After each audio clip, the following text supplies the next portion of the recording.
Dear friends, तो आज के इस वीडियो में हम कवर करेंगे medico legal aspect of poisoning. इससे पहले की वीडियोस में हमने डाइजेशन, मेटाबॉलिज्म और एब्जॉर्प्शन ऑफ पॉइजन, ठीक है, उसके अलावा जो इफेक्ट है पॉइजन का, क्रोनिक पॉइजनिंग क्या होती है, ठीक है, एक्यूट पॉइजनिंग, सब एक्यूट पॉइजनिंग क्या होती है, इनके बारे में डिस्कस किया।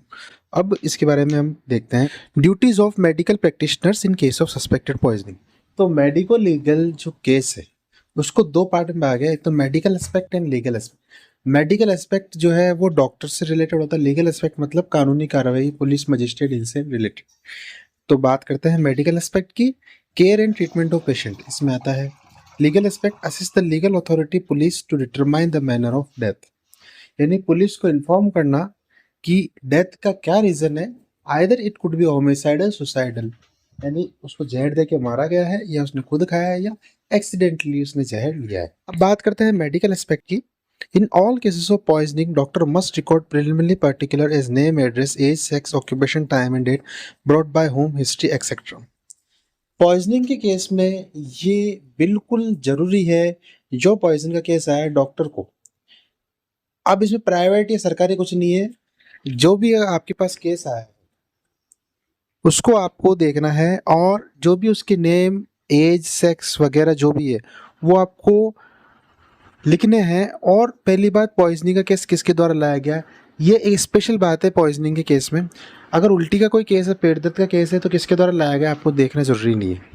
लेकिन पॉइजनिंग के केस में कौन सा व्यक्ति उसे ला रहा है ये भी जरूरी, क्योंकि कई बार क्या होता है, जो लोग मारने की कोशिश करते, जहर देने की कोशिश करते हैं, वही बचा के उसी को लेके जाते हैं कि भाई ताकि उन पर शक नहीं हो। तो उस चीज़ से बचने के लिए ये प्रावधान है, ठीक है।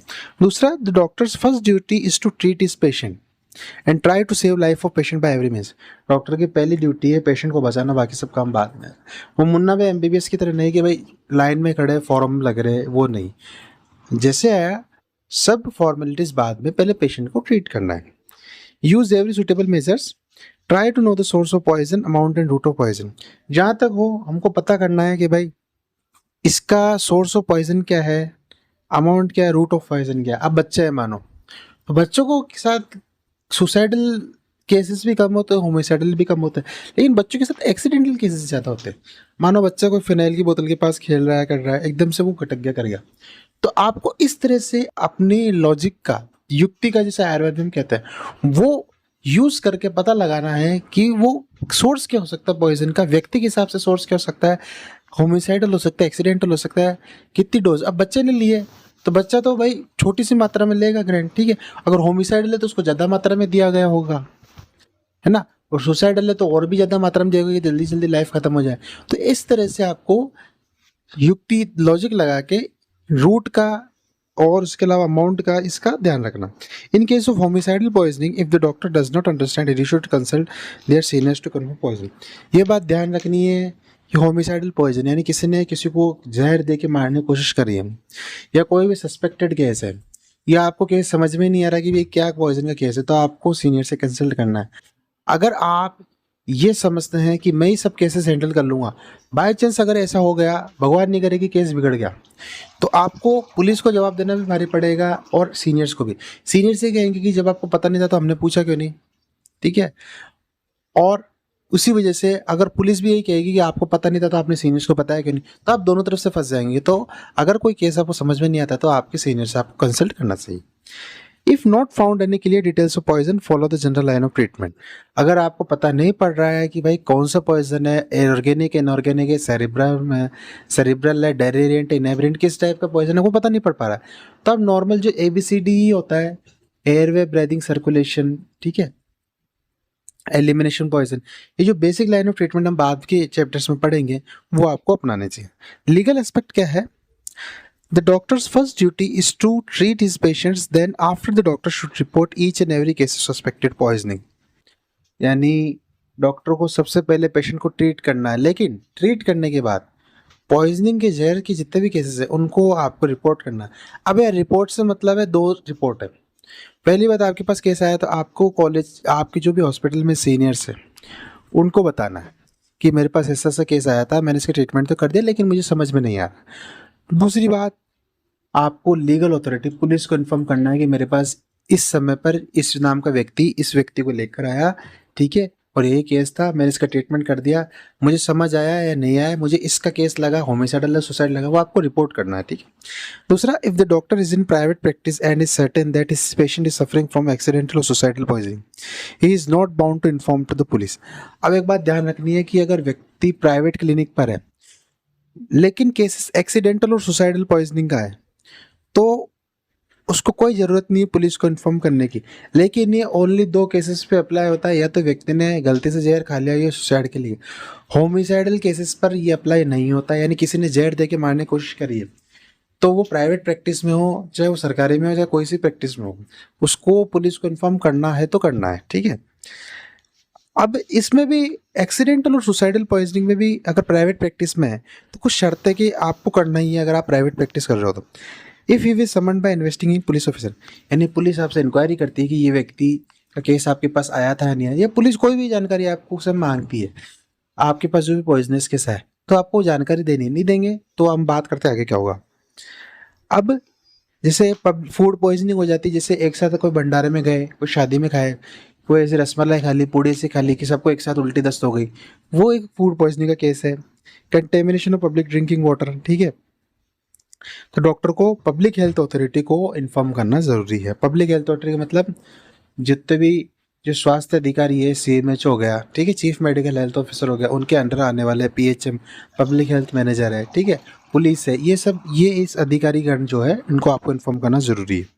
In case of homicidal poisoning, doctor must inform the nearest police officer और magistrate under section 39 CrPC, non compliance is punishable under section 176 IPC. Homicidal poisoning में यानी किसी को हत्या की कोशिश की गई है पॉइजनिंग के थ्रू, तो पुलिस को इन्फॉर्म करना जरूरी है। सीआरपीसी, क्रिमिनल प्रोसीजर कोड 39, अगर ऐसा नहीं करता है, डॉक्टर छुपा के रखता है, तो उसको 176 आईपीसी के तहत सजा की जा सकती है। If the police required information is homicidal poisoning and the doctor provide wrong information or does not provide any information, then doctor become culpable under section 176 and 206 IPC for counseling such information, giving false information. Such matter is punishable under IPC 777। अब police ने doctor से information मांगी कि भाई ये case आया था, इसको जहर दे के मारने की कोशिश गई, हमें इन्फॉर्मेशन दो। तो डॉक्टर या तो गलत तथ्य पेश करता, गलत तथ्य का मतलब पेशेंट आया राजेश नाम का, पेशेंट कुछ और बता रहा है, ठीक है।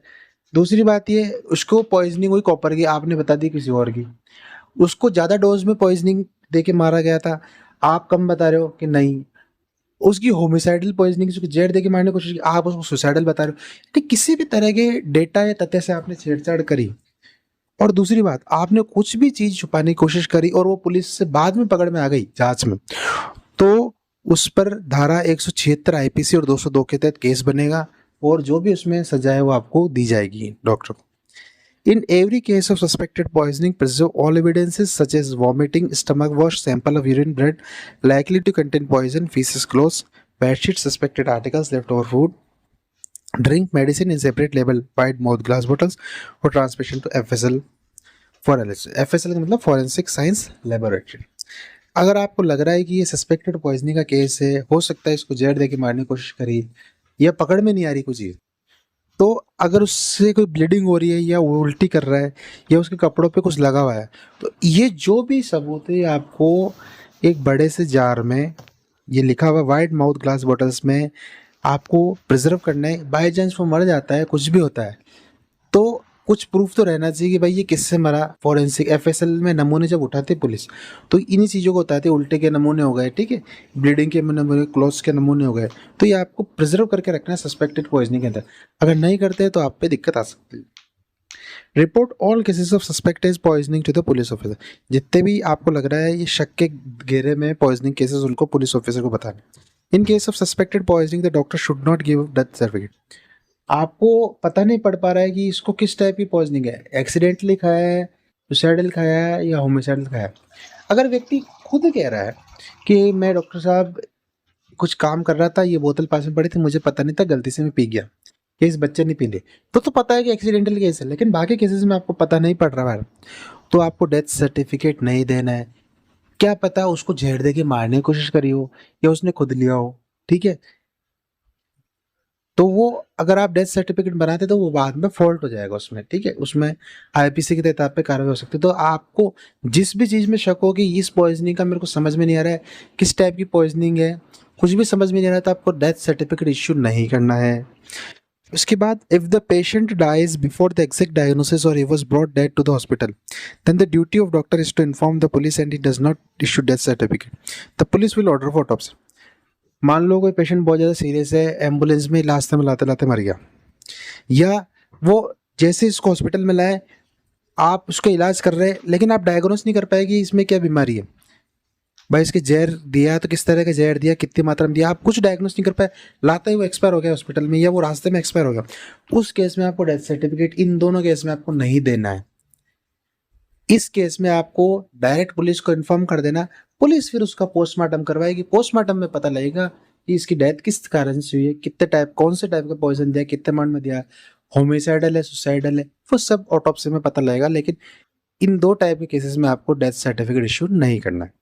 उसके बाद reporting of dying declaration is necessary when patient is serious, it is preferable to call magistrate for the purpose, if the patient is at verge of death and magistrate arrives there, the hospital doctor can record the declaration statement. आने वाले topics में हम dying declaration, dying deposition बात करेंगे, ये एक legal procedures होते हैं, लेकिन मैं आपको शॉर्ट में बता देता हूँ होते क्या है।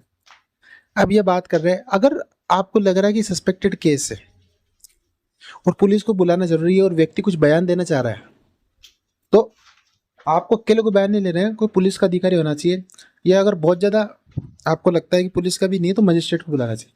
लेकिन मैक्सिमम केस में मजिस्ट्रेट नहीं आते हैं, आपको पुलिस को इन्फॉर्म करना ज़रूरी होता है। पुलिस आती है, अगर वो व्यक्ति को स्टेटमेंट देना चाहता है तो फिर आपके यानी डॉक्टर जो इलाज कर रहा है और उसके अलावा 5 जने वजह होता है।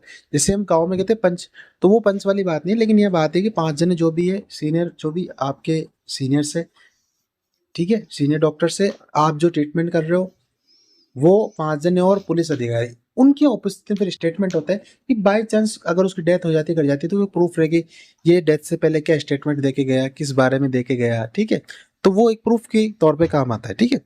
इसके बाद in case of every poisoning death inform to police और every government doctor in government hospital must report all cases of poisoning. जहर से कोई भी मृत्यु होती है, होमिसाइडल और सुसाइडल कुछ भी हो, उसका रिकॉर्ड मेंटेन करना जरूरी है और पुलिस को इन्फॉर्म करना जरूरी है, गवर्नमेंट हॉस्पिटल में उसको रिकॉर्ड रहना चाहिए। अगर ऐसा नहीं करते हैं, कुछ भी ऊपरने से अगर रिकॉर्ड में होता है या पुलिस को इन्फॉर्म नहीं कहता, पुलिस को बाद में पता पड़ जाता है, तो आप पर कानूनी कार्रवाई हो सकती है। तो फ्रेंड्स, ये थी हमारी आज की वीडियो जिसमें हमने medical and legal aspect of poisoning देखा। मेडिकल एस्पेक्ट जो पेशेंट की ट्रीटमेंट से रिलेटेड होता है, लीगल एस्पेक्ट जो कानूनी कार्रवाई से रिलेटेड होता है। इसमें हमने डिफरेंट पॉइंट्स को कवर किया। Thank you friends.